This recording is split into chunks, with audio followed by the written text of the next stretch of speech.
Good morning. Thank you. Okay. All right.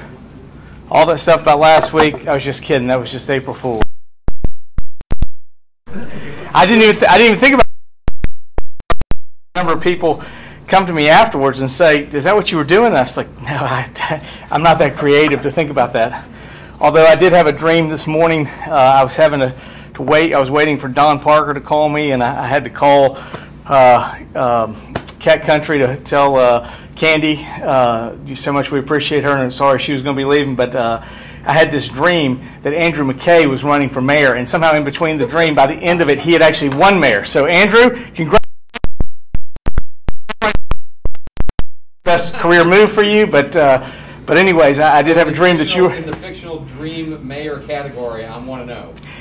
You did win. Now you didn't get to take office yet, but I don't know how that goes. I might have to wait another day for that. But I did want to at least congratulate you. Thank you. In all seriousness, we got a lot of things going on this week, so I want to talk to you about some of the things happening here at the City of Pensacola.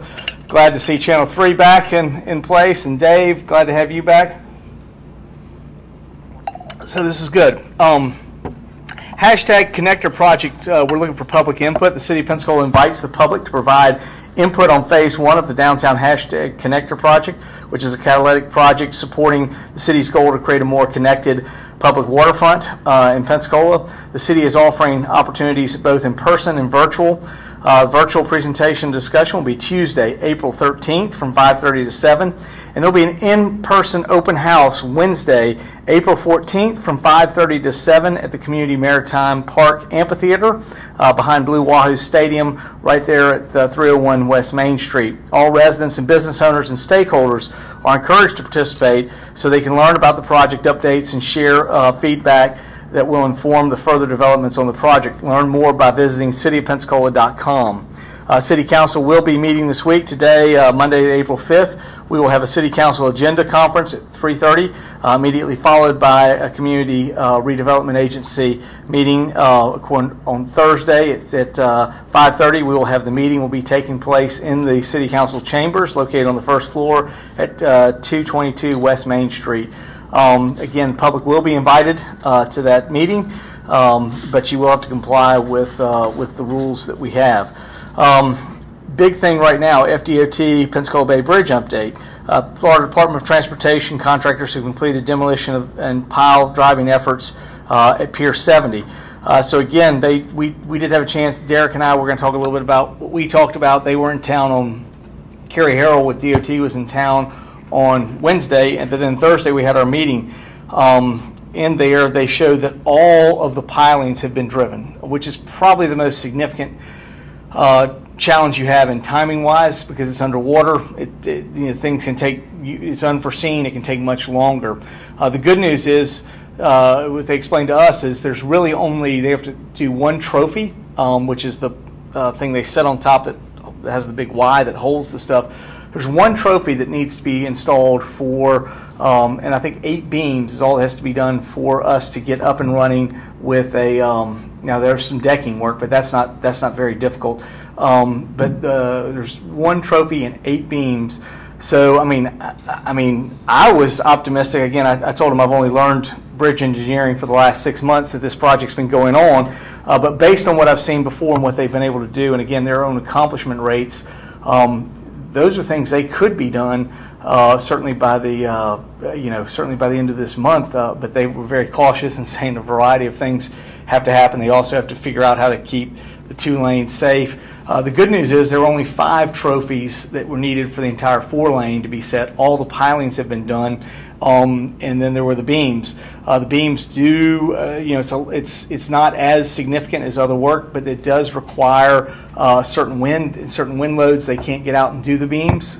So again, there is some weather contingencies, but once they get to a point where they start putting in deck, it really goes by fast. That's fairly easy and can be done even in some more challenging weather conditions. So I am very optimistic that they appear to be moving toward the goal of May 31st, and that those things will be up and running. Multiple crews are working around the clock to repair the project's so it's critical for opening the Pensacola Bay Bridge. FDOT is regularly reviewing the contract, and again, our expectation is that we hope to see that coming open fairly soon on the bridge. The big part that we talked about, you want to talk about the landing? Derek, I see Derek's hand go up. Big. I was going to remind you that we have an update meeting with them this week. I believe it is Thursday, Mayor. Okay. All right. So hopefully we'll get better news then. So we're going to be back with DOT again on Thursday. So I appreciate Derek talking to me about that. I did at least want to talk a little bit about the conversation that Derek and I had with and Kareth with DOT here on Wednesday. They came in town about the landing. The good news is the flyover is going to be open, and the off-ramp to bring people coming north on the bridge, or I guess technically westbound 98, will be able to go to 17th is the expectation. Now the challenge is the roundabout won't be done. At least they're hoping and shooting for the 1st of July, a part of the July 4th time frame. But again, that's what they told us, that they were hoping to be open by then. What we're looking at is really trying to divert all traffic getting onto the bridge. And if you live in East Pensacola, East Heights, it's Pensacola Heights, Scenic Heights, Cordova Park, we are going to be asking that you try to access the bridge if you're going to the beach once it opens, that you go 9th Avenue. That was basically the discussion. We don't want people going 17th, and we don't want them going 14th because of the speeds of cars that are going to be coming off. It's going to be almost impossible to cross. So really, to do it effectively, you need to go all the way down to 9th, cross down, and then come back, chase, and come back over the bridge. Now, when you come off, you can exit, taking a right onto 17th. So again, these were the conversations we had with them. It's not perfect, it's not what we want, but we do feel like that's probably the safest option for probably maybe 6 weeks. It is our hope within that 6 weeks they will finish up the remainder of the work that will be needed for the entry and the roundabout underneath. So again, hopefully by the middle of the summer we will have that all coming back up. And again, remember that even if the bridge had not gone out, we would have had these challenges on the on how we would connect here with the landing. So we always are going to have a part of a few challenges with that, and we ask you to work with us. We'll know more with a mode of operation that will come out closer to that time. But I did get the conversation from them, and I did at least want to start talking to people and start talking to the media that we're going to want you to go all the way to 9th Avenue, and that's the way we want you to access the bridge. So again, we're going to push some traffic for a short time onto 9th Avenue. It'll solve itself out in probably 6 weeks after that. COVID-19 numbers. So again, our positivity rates are our state shows a 4.198 positivity rate in Escambia County for this past week. April 2nd, we were at 3.58. April 1st, we were at 5.44, and March 31st, 3.96. So again, we're staying in that relatively rate that's manageable for us to handle. So we certainly welcome what everyone's doing and continuing to be safe at what we're doing. Hospitalizations have gone from 23 to 26 to 24 to this weekend 29 and 30. But again, while we've gone up, we're still, I mean, well under where we were, before, and certainly being under 30, we're in a very manageable spot for all the hospitals, and they feel like we're very manageable at this particular time. Again, I think the biggest thing is certainly, we have masks, wash hands, and social distancing, but we think what's making the biggest impact is on the vaccines. As that continues to happen, I know I got my second one last Monday. I will say I did have I got the Moderna. I had a fever on Tuesday, but it was gone by Tuesday afternoon. I was a little sluggish and tired, but by Wednesday morning, when I guess it was because I was calling Andrew, talking to him, I felt like $1 million, so I was good. We highly encourage everyone to go get their vaccines. It's the only way we're going to truly beat this all the way around, so we certainly encourage you. The Florida Department of Health is taking part in the COVID-19 vaccination efforts in Escambia County and encourages eligible residents to pre-register for the COVID-19 vaccine beginning today, April 5th. all Floridians over the age of 18 or older are eligible to receive the vaccine. So at this point, everyone is eligible to, even Casey is eligible to, and Kimmy can go get their vaccine now. So it's not just us old people. They can also get their vaccines. Escambia County residents should use the statewide pre-registration system to sign up. Residents can sign up at the toll-free number 866-201-1025 or pre-register online at myvaccine.fl.gov. The TTT number for the deaf and hard of hearing is 833-476-1461. So again, that's the hard of hearing, and then there's a helpline if you need help and assistance or you need to change your reservations. It is 833-959-0217. Pre-registration will proactively contact vaccine-eligible individuals to schedule appointments when they are available at health department and emergency management vaccine sites. Appointments are made based on vaccine supply, and again, we've seen that go up, so there are more opportunities. The most important thing we want you to remember is at no time, no one will ask you for your bank account, credit card, or any type of payment. If this happens, we need you to report it to the Florida Attorney General by calling 866-9-NO-SCAM or visiting myfloridalegal.com. Again, you will not be asked, if it is legitimate, you will not be asked for any type of bank account, credit card, or payment information. So again, please know that information as well. We've got a lot of things going on, but I'm now going to be happy to turn it over to you and questions you may have, and where we go from there. Jim. You might have already mentioned this, but I just want to make sure. So on the bridge and flyover roundabout, will basically 17th Avenue be closed to through traffic? 17th Avenue will have traffic that will be going northbound from the bridge. Southbound, you will not be able to get on the bridge. You will have the loop around to Gregory.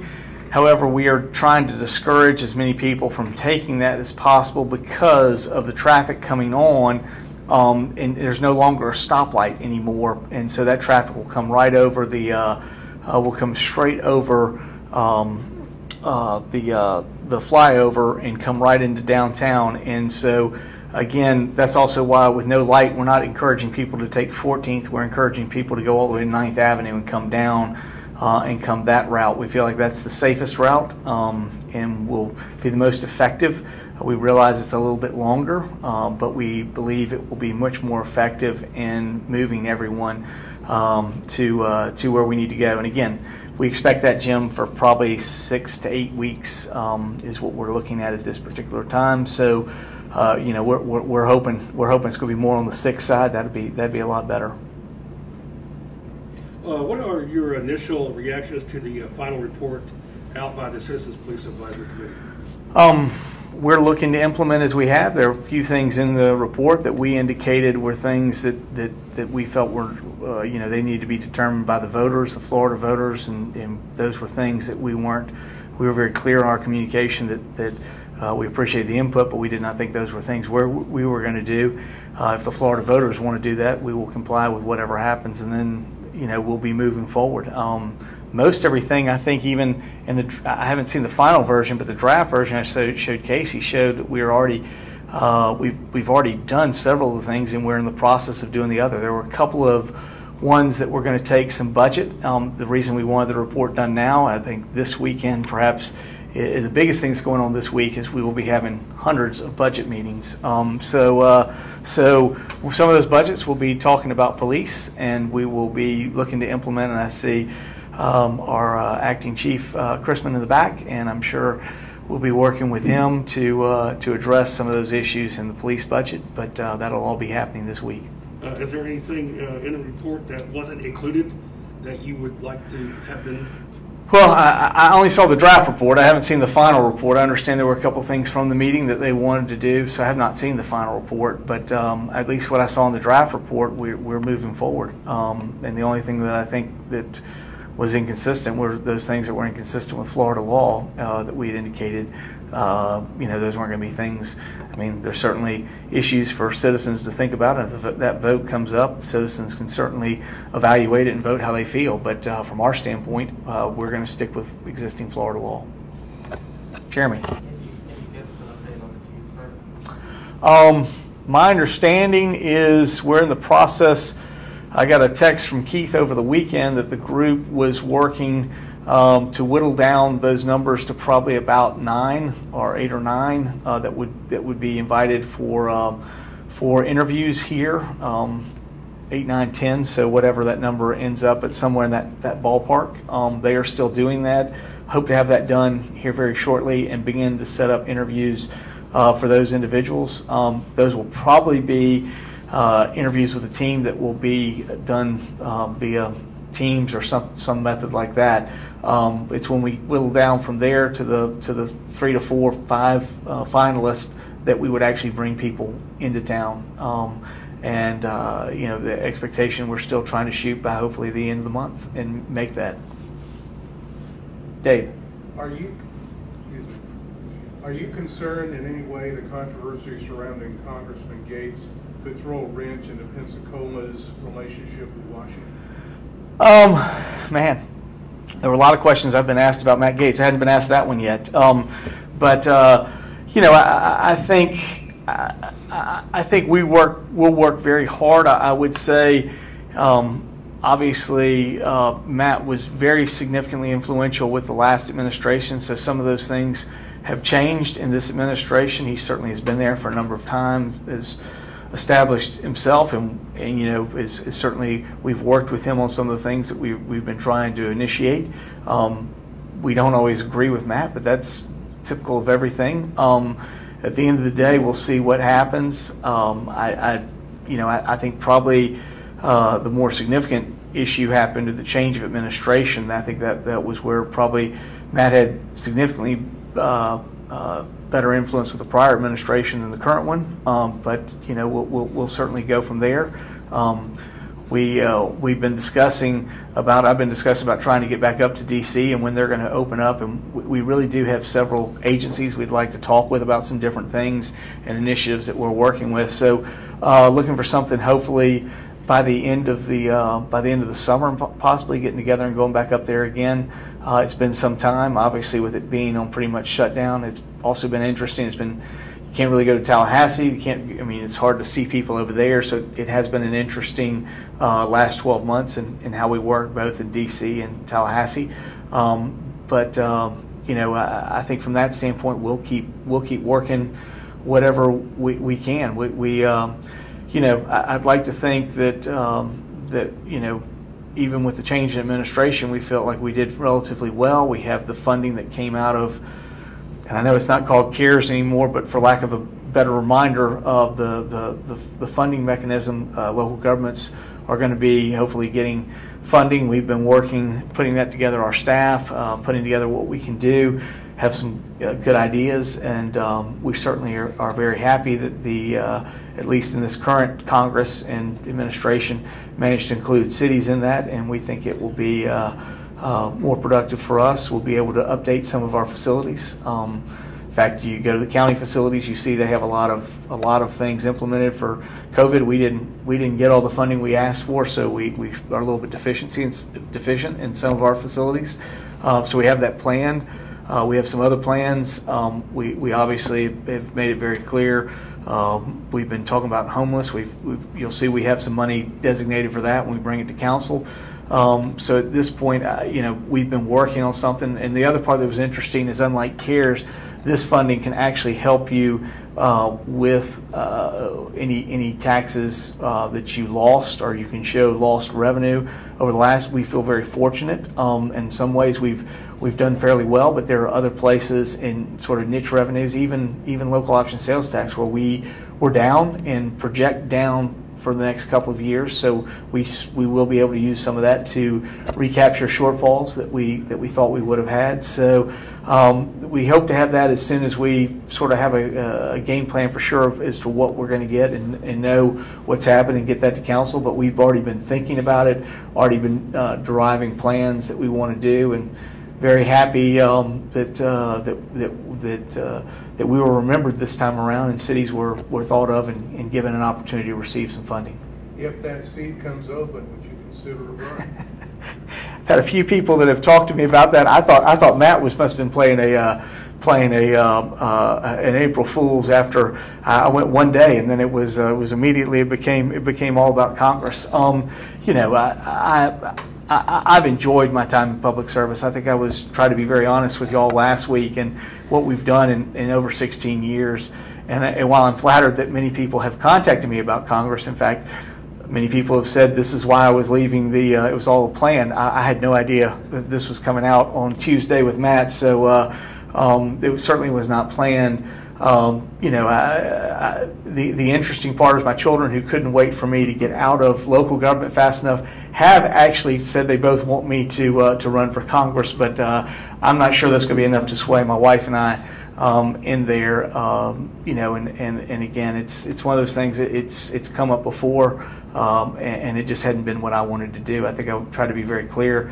I feel very, very passionate about local politics and what happens here locally in Pensacola and Escambia County in Northwest Florida.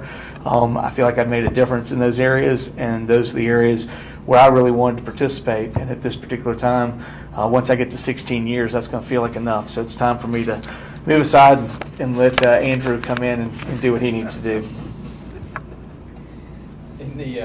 In the first round of CARES money, you and Chief Leiter went to the county and asked for some training facilities, including, I think, a use of force simulator, which they currently don't have. Now that you guys have your own money, are you planning to budget for that? It's one of the things that we're looking at. Absolutely. You know, it was good in so many ways when we talk about training and we talk about some of the. I mean, obviously, all those things came out in the grand jury report, and it is tough to train. But this is a chance to both enhance our training, which was important, but do it in a safe way that people are by themselves. So many times when we get together, what happens with you know, seeing both chiefs in the back, either fire department or police department, as we get everybody together, which, as we know, for COVID is not probably the best thing.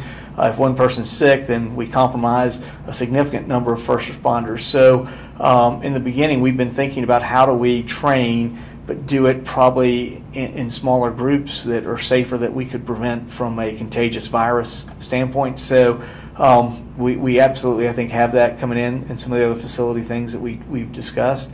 Again, I think it would also allow training to be more effective, because it could be done.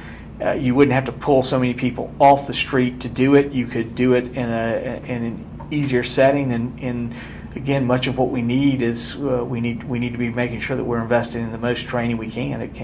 That came very clear also out of CPAC is we need to invest in training. So again, I think we would be wise to do those things and have those capabilities and opportunities available for everyone. We want the best possible officers at PPD, and we want the best possible firefighters at PFD. So we're gonna look at however we can invest in training for our firefighters and our police. Jeremy. Yeah, some CPAC members want to continue the board or the committee under council. If council were to put something like that up, how best do you think a ongoing committee could function? I think there will be some challenges in the sense that council doesn't really relate and do police. I think it's going to be a difficult logistics portion of that. But I mean, certainly if council chooses to do that, they can set up what committees they want. They have the ability to set standing committees, so they can do that.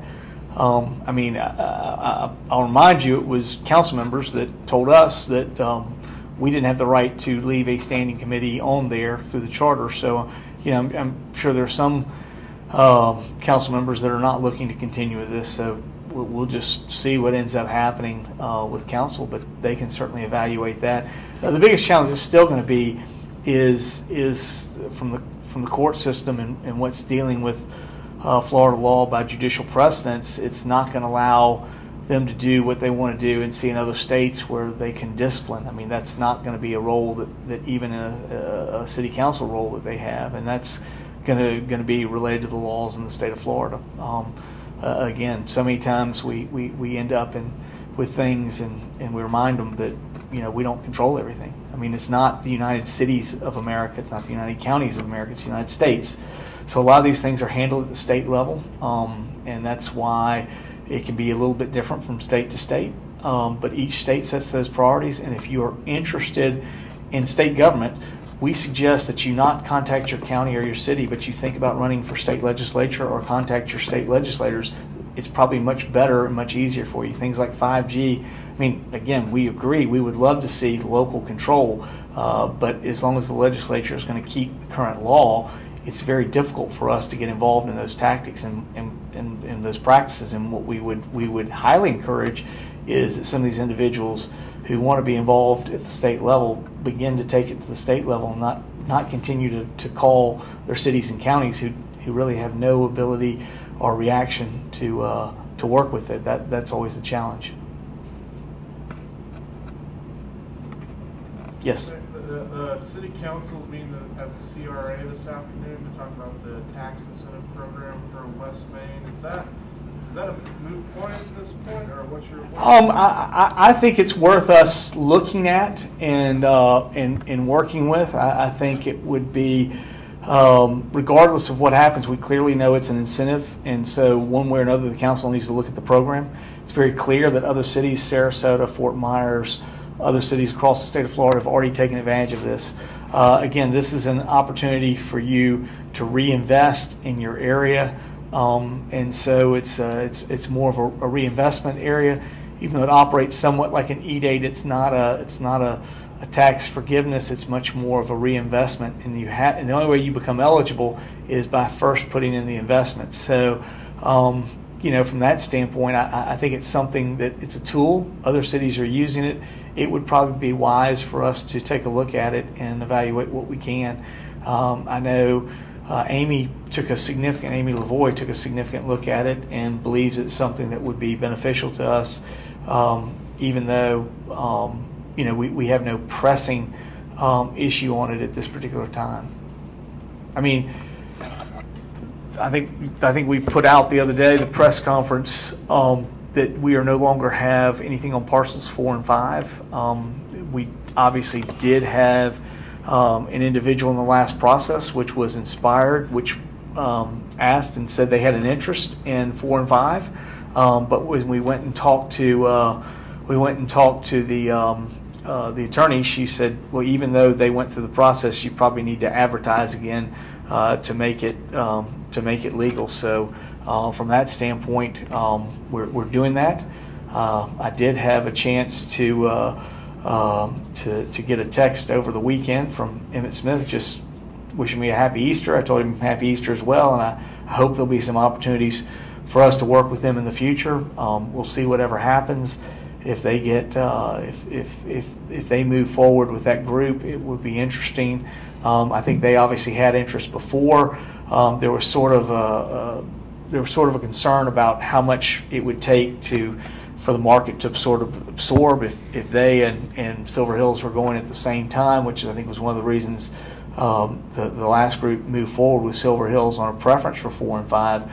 But there's no doubt that we still have tremendous need for a parking garage. Case in point, we have a group that's still connected to us and negotiating with us on a hotel on the site, which is the Ventura Group, and from their standpoint, Valencia Group, and from their standpoint, they're still interested in moving forward. The challenge is there's no planned parking necessarily on there, so where do those cars park? And that's why we felt like it was so important to figure out the parking garage, and that would really unlock the key to the rest of the spaces out there. But we'll continue to work through that and see what happens. You know, I think it's still the most vital piece of infrastructure that's left to build out. We get the hashtag done. The other things, you know, we just need that. We'll need that parking deck, and that's going to be a critical piece of infrastructure. I think at the end of the day, Silver Hills was very interested, but they were very interested in getting out of the ground first. I think they had some concern with delays and other things that had happened, and it just wasn't going to work for them. There are other people that are looking to develop apartment projects in downtown that are on private property, so they don't have to go through quite as strenuous as a process. And I think Silver Hills was probably a little concerned if they got behind one of those other groups, or even if what happened with Inspired and what they were looking to do on the property, the old ECUA site. So who knows?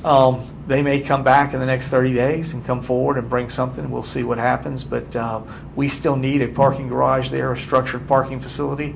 And the best way for us to do that is to find a way for if we had somebody, a partner that could go in and build it and take care of it, and we didn't have to mortgage ourselves or anything else. That would probably be the best answer for us, and what we can do. So we'll still look for that, and like I said, we're going to put the advertisement out, and we'll see who responds.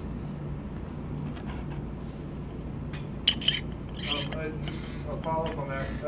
Silver Hills, is there any, I guess, do they make any payments on their past due option? Is the city going to seek those payments since they held that contract? I think they had one payment that they made. From our standpoint, it was negotiated time. There wasn't any guarantee what was going on at this point. It's moved on. We're moving on to the next one to see what we could do. And I truly think, in Silver Hills' defense, their goal was not to get bogged down. They wanted to get moving.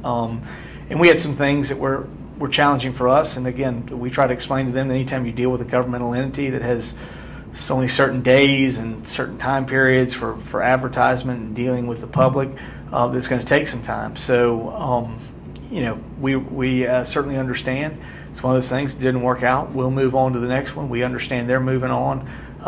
But again, one of the things they communicated is they may have an interest in coming back to Pensacola. We certainly told them, hey, we hope you will. We hope we'll see you maybe this, or maybe a private property. You'll be back down here. I don't know.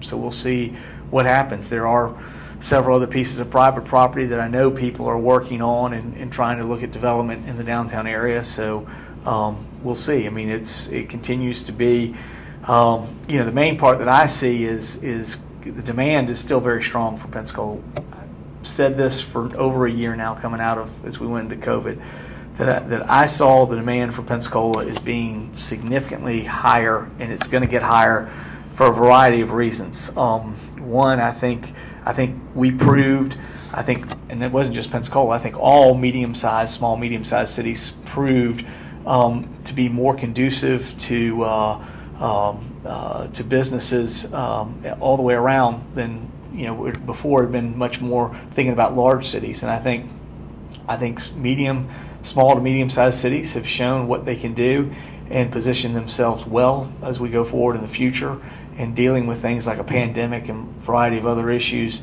that become difficult for businesses that they got to think about what they're going to do. So I thought that small and medium-sized cities do well. The other thing we've talked about is how important it will be if you have air connection everywhere. It really you're pretty good. Coming out of COVID, we've seemed to have gone from 22 cities to now 29, 30 cities with direct flights. We expect that to continue to be bumping forward. I just got something from Matt Coughlin this morning, an email that shows over the last couple of weeks we are actually outpacing not 2020. Obviously, it wouldn't take us very much to outpace 2020 from last year, but we are outpacing 2019, which was a record year. So the demand for Pensacola is strong, and that's a good thing. The challenge that we have is if you just have demand going strong with no supply. Obviously, I was an economics student. Those who've been in economics, if your demand curve shift and your supply stays the same, what you're gonna do is you're gonna end up pushing up prices. And what we need to do is now figure out a way to shift that supply curve out so we can bring prices back to more of an equilibrium.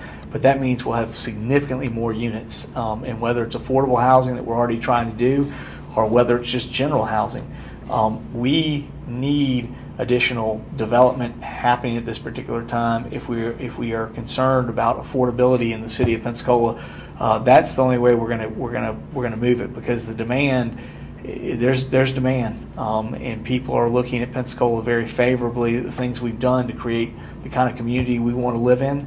And this is all happening without the bridge. When the bridge opens up, it'll just go even further. So from that standpoint, we've just got to be doing what we're doing now. And I think that's why if you're really trying to address affordability, you've got to address supply. We need more housing units. We need more rental units. We need more affordable units. We need more condo units. We need more houses. In other words, there is demand here, and we need to find ways to address that all the way around. But I do think, unlike probably in past times where we've seen this, I think much of the stuff that we've already done, and the reason it's so exciting to see it happen in places like downtown or other places within the city, I look at the measures we've taken from an environmental standpoint. We're not simply going out and stripping green areas and building. We're bringing back in infill that's already there. We're bringing places that already have infrastructure in place. You don't have to move a bunch of people. You don't have to create cars. I mean, it was great talking with Silver Hills about what their expectation. I mean, they're only expecting, their goal is to have people come in and get a unit, only bring one car and maybe no cars. So again, if we're truly going to focus on trying to do all these things, this is why downtown development, we try to get people to connect the dots. If you want to find a way to have more people living, more opportunities with fewer cars, fewer pollutants, fewer issues on the environment, we're going to have to be more walkable, more dense in what we do, more, in a sense, trying to figure out how we plan for those things. So none of this happens by accident. It's a work in progress that we're trying to create those things so that we can grow, we can have economic opportunity, but more importantly, we are not doing things negatively to our environment that we've done in the past. I think over the last 20 years, we've learned a lot, and we've positioned ourselves to take advantage of this moment and do it in a way that truly helps us grow and have economic opportunity, but does it in a way without impacting our environment. So, let's see what happens, but that's why we've been pushing on these things. We think they are important for the future of where we go as a city, and those things are going to be important. Well, I thank you for your time today, and we'll look forward to seeing you. I'm sure we'll see you other places. I'll see you Wednesday, Andrew. Look forward to that.